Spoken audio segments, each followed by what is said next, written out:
महाराष्ट्र विधानसभा चुनाव में इस बार दिलचस्प मुकाबला हो रहा है। पहली बार ऐसा हो रहा है कि 6 दल मुख्य मुकाबले में हैं। 2 गठबंधनों के बीच कांटे की टक्कर दिखाई दे रही है, लेकिन इसमें सबसे ज्यादा नजरें शिवसेना और एनसीपी की दोनों गुटों की लड़ाई पर है। कौन सी पार्टी असली है और कौन सी नकली, इसका फैसला मतदाताओं को करना है। तो कितनी सीटों पर शिवसैनिक और कितनी सीटों पर एनसीपी के उम्मीदवार हैं आमने सामने, देखिए ये रिपोर्ट। महाराष्ट्र विधानसभा चुनाव में नामांकन पत्रों की जांच का काम पूरा हो गया है और इसके बाद अब चुनाव को लेकर तस्वीर साफ होती दिखाई दे रही है। 288 सदस्यों वाली विधानसभा में कई सीटें ऐसी हैं जहां शिवसेना और एनसीपी के दोनों खेमे के उम्मीदवार आमने सामने हैं। वैसे तो महाराष्ट्र में इस बार 6 मुख्य पार्टियां चुनाव मैदान में दिख रही हैं।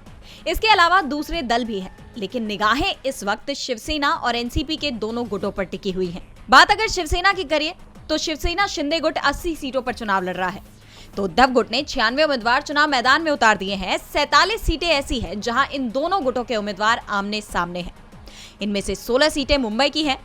शिवसेना बनाम शिवसेना में सबसे ज्यादा निगाहें 2 सीटों पर है, जिनमें एक सीट वर्ली की है, जहां से उद्धव ठाकरे के बेटे आदित्य ठाकरे उम्मीदवार हैं और शिंदे गुट ने उनके सामने मिलिंद देवड़ा को उतारा है। 2019 में मनसे ने इस सीट पर आदित्य ठाकरे का समर्थन किया था, लेकिन इस बार राज ठाकरे की पार्टी ने भी संदीप पाटिल देशपांडे को टिकट दिया है। तो दूसरी तरफ कोपरी सीट पर एकनाथ शिंदे के खिलाफ उद्धव ठाकरे ने केदार दिघे को टिकट दिया है, जो एकनाथ शिंदे के राजनीतिक गुरु आनंद दिघे के भतीजे हैं। शिवसेना की तरह एनसीपी के दोनों गुटों के बीच भी दिलचस्प लड़ाई दिखाई दे रही है। एनसीपी की तरफ से अजित गुट के 53 उम्मीदवार चुनाव लड़ रहे हैं, तो शरद गुट से 86 उम्मीदवार चुनावी मैदान में है। राज्य की 36 सीटों पर इन दोनों गुटों के उम्मीदवारों के बीच आमने सामने की लड़ाई है।